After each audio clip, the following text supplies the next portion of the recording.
एक समय की बात है।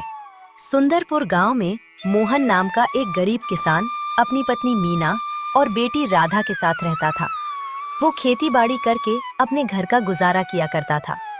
बरसात और ठंड में उनका गुजारा खेती से तो हो जाता था, लेकिन गर्मी में बारिश न होने के कारण और पर्याप्त मात्रा में सिंचाई न होने के कारण फसल अच्छी नहीं होती थी, जिसके कारण उन्हें घर चलाना मुश्किल हो जाता था। गांव के बहुत सारे लोग गर्मी में शहर की ओर काम करने जाते थे। कोई मजदूरी करता, कोई ठेला लगाता, तो कोई दुकानों में काम किया करता था, जिससे उनके घर का गुजारा आसानी से हो जाता था।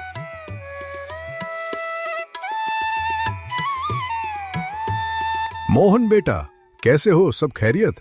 गुजारा तो हो रहा है ना घर का अच्छे से? हाँ काका, सब खैरियत है। बस वही शहर जाकर कुछ काम करने के बारे में सोच रहा था। समझ नहीं आ रहा है कहाँ जाऊं, क्या काम करूं। अरे बेटा, मेरा बेटा तो गर्मी के मौसम में हर बार मुंबई जाता है। वहां पर वो एक बड़े से किराने की दुकान में काम करता है। उसे वहां अच्छी खासी रकम मिल जाती है, जिससे हमारा गुजारा आसानी से हो जाता है। अगर तुम चाहो तो क्या मैं तुम्हारे लिए बात करूं? काका, मैं घर जाकर आपको बताऊंगा। वैसे राजू को कितने रुपए मिल जाते हैं एक महीने में? यही कोई 2 से 2,500 मिल जाते हैं बेटा। शहर में अच्छी कीमत दी जाती है। ठीक है काका, मैं आपको कल बताता हूँ। मीना से भी तो इसके बारे में बातचीत करनी है। गर्मी का मौसम आने ही वाला था। सभी लोग बाहर जाने की तैयारी कर रहे थे। मोहन भी इस बार बाहर जाने की सोच रहा था, मगर उसे समझ में नहीं आ रहा था कि बाहर लोग कैसे रहते हैं, वहाँ का माहौल कैसा है। इसीलिए वो बाहर कमाने जाने से घबरा रहा था। इतने उदास क्यों हो जी? कुछ बात है क्या? नहीं मीना, बस इस गर्मी में मैं भी बाहर जाने की सोच रहा था। सुना है शहर में कमाई की अच्छी रकम दी जाती है। अगर मैं भी बाहर कमाने गया तो घर का गुजारा आसानी से हो जाएगा। राधा की पढ़ाई भी हम अच्छे स्कूल से करवा सकते हैं। हाँ जी, हम बाहर जाकर कुछ काम कर सकते हैं। मैंने सुना है दिल्ली के लोग छोला भटूरा बहुत खाते हैं। वहाँ पर सबसे फेमस छोला भटूरा ही है। क्यों ना हम भी वहाँ जाकर छोला भटूरा का दुकान लगाए, शायद कमाई अच्छी हो जाए। बात तो तुम सही कह रही हो मीना, लेकिन बाहर सिर्फ मैं जाऊंगा। राधा का भी तो ध्यान रखना है, उसकी पढ़ाई भी तो है। हमारे पास इतने पैसे नहीं हैं कि हम उसे शहर में पढ़ा सके। ठीक है जी, आप दिल्ली जाइएगा और छोले भटूरे की दुकान लगाइएगा। मैं भगवान से दुआ करूंगी कि हमारा भी काम अच्छे से हो सके। गर्मी आते ही मोहन अपना सामान लेकर शहर की ओर चल पड़ता है। कुछ ही दिनों में मोहन वहाँ पर एक अच्छी जगह देखकर अपने छोले भटूरे की दुकान लगाता है। आओ आओ, इधर आओ, छोले भटूरे खा लो। 50 रुपए की फुल प्लेट छोले भटूरे खा लो। गांव के स्वाद से भरपूर छोले भटूरे वाला। जल्दी आओ, छोले भटूरे खाओ, जल्दी आओ। 50 रुपए के एक प्लेट छोले भटूरे। 50 रुपए के एक प्लेट छोले भटूरे। इस तरह से मोहन दिल्ली शहर में अपने छोले भटूरे को बेचने लगता है। मोहन की आवाज सुनकर आसपास के लोग उसकी दुकान की ओर आते हैं। कितने के हैं एक प्लेट छोले भटूरे? ज्यादा नहीं सर, मात्र 50 रुपए के एक प्लेट पूरे हैं। एक प्लेट में 2 बड़े बड़े भटूरे और आप जितना खा सको उतने छोले। अच्छा, ठीक है। मेरे लिए एक प्लेट लगा दो। बहुत दिन हो गए दिल्ली के छोले भटूरे खाते हुए। आज तुम्हारे हाथ के छोले भटूरे का स्वाद चखता हूँ। हाँ सर, क्यों नहीं, आप बैठिए, मैं तुरंत आपके लिए एक प्लेट छोले भटूरे लगाता हूँ। थोड़ी ही देर में मोहन एक प्लेट छोले भटूरे उस आदमी को दे देता है।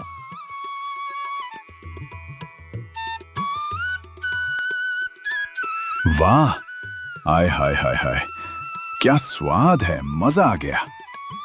इतना अच्छा छोला भटूरा तो पूरे दिल्ली में कहीं नहीं मिलता।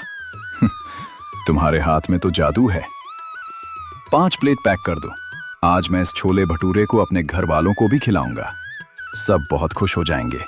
हाँ सर, क्यों नहीं, अभी मैं आपके 5 प्लेट छोले भटूरे पैक कर देता हूँ। मोहन तुरंत 5 प्लेट छोले भटूरे पैक करता है और साहब जी को दे देता है। साहब जी उसे 500 रुपए देते हैं। सर जी, ये रहे आपके बाकी 200 रुपए। लीजिए सर जी। नहीं, मैंने इससे अच्छे छोले भटूरे पहले कभी नहीं खाए। तुमने मुझे बहुत खुश किया। मेरी तरफ से 200 रुपए टिप तुम ही रखो। इतना कहकर वो आदमी वहां से चला गया। मोहन बहुत खुश था।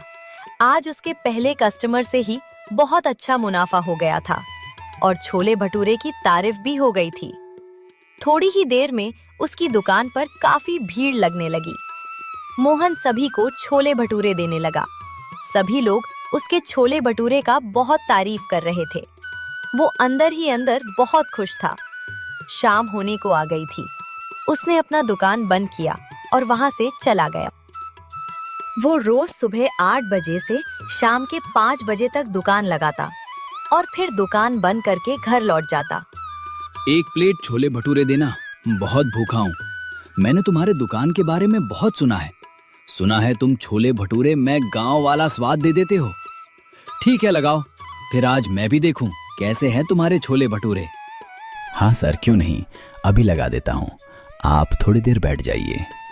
मोहन तुरंत ही उस आदमी को 1 प्लेट छोले भटूरे दे देता है। अरे वाह, सच में तुम्हारे हाथों में तो जादू है। इतना अच्छा और स्वादिष्ट छोले भटूरे मैंने पहले कभी नहीं खाए। तुम अपना एक रेस्टोरेंट क्यों नहीं खोल लेते? अगर तुम अपना एक रेस्टोरेंट खोल दोगे तो कुछ ही दिनों में माला माल हो जाओगे। नहीं सर जी, हम तो यहाँ बस गर्मी के मौसम में ही दुकान लगाने आते हैं, फिर अपने गांव में ही खेती बाड़ी करके गुजारा करते हैं। फिर हम यहाँ रेस्टोरेंट कैसे खोल सकते हैं? हाँ, तुम्हारा भी कहना ठीक है। कितने पैसे हुए इस छोले भटूरे के? जी सर, वहाँ नीचे बोर्ड पर लिखा है 50 रुपए के 1 प्लेट छोले भटूरे। आदमी मोहन को 50 रुपए देकर चला जाता है। इसी तरह छोले भटूरे बेचते बेचते मोहन को 1 महीने हो जाते हैं। उसने पूरे 20,000 रुपए इकट्ठे कर लिए थे। अगले ही दिन वो सारे पैसे घर भिजवा देता है। कुछ ही दिनों में सारे पैसे उसके घर पहुंच जाते हैं। अरे वाह, सच में बाहर जाकर कमाने से कमाई तो अच्छी खासी हो जाती है। 1 ही महीने में उन्होंने 20,000 रुपए भेज दिए। अब हमारा गुजारा आसानी से हो जाएगा। मीना की सारी बातें श्याम उसकी खिड़की से सुन रहा था। वो ये सुनकर चौंक गया। क्या? 1 ही महीने में 20,000 रुपए? इतनी बड़ी रकम? अब मुझे पता करना पड़ेगा कि मोहन कौन सा शहर गया है काम करने। मैं भी वहां जाऊंगा, अपनी दुकान लगाऊंगा और मैं भी माला माल हो जाऊंगा। अगले दिन श्याम गांव में पता करने लगता है कि मोहन कौन सा शहर गया है। बहुत खोजबीन करने के बाद श्याम को पता चल जाता है। अगले दिन वो भी अपना सामान लेकर दिल्ली शहर की ओर निकल पड़ता है। उधर मोहन पूरी ईमानदारी के साथ छोले भटूरे बेच रहा था। अगले दिन उसने जैसे ही अपना ठेला लगाया, उसने अपने ही बगल श्याम को ठेला लगाए देखा। वो पूरी तरह चौंक गया। अरे श्याम, तुम यहाँ? तुमने भी छोले भटूरे का दुकान लगा लिया। चलो अच्छा है, यहाँ पर छोले भटूरे की बहुत अधिक बिक्री होती है। ईमानदारी से बेचना श्याम, कुछ भी मिलावट मत करना। अरे हाँ हाँ मोहन, मुझे पता है कि कैसे काम करना है। मुझे मत सिखाओ, जाकर अपना काम करो। मोहन वहां से अपनी दुकान पर चला आता है। श्याम के अंदर खोट भरी हुई थी। उसने अपने दिमाग में पहले से ही सोच रखा था कि मैं छोले भटूरे मात्र 40 रुपए का दूंगा, लेकिन पैसा कम होने के कारण उसने भटूरे में मिलावट, छोले में सही चने का उपयोग न करना, ऐसा उसने पहले से ही सोच रखा था। दोनों ग्राहकों को आवाज लगाने लगते हैं। आओ आओ, छोले भटूरे खाओ, 50 रुपए का 1 प्लेट। स्वाद ऐसा जिससे जाए भरपेट।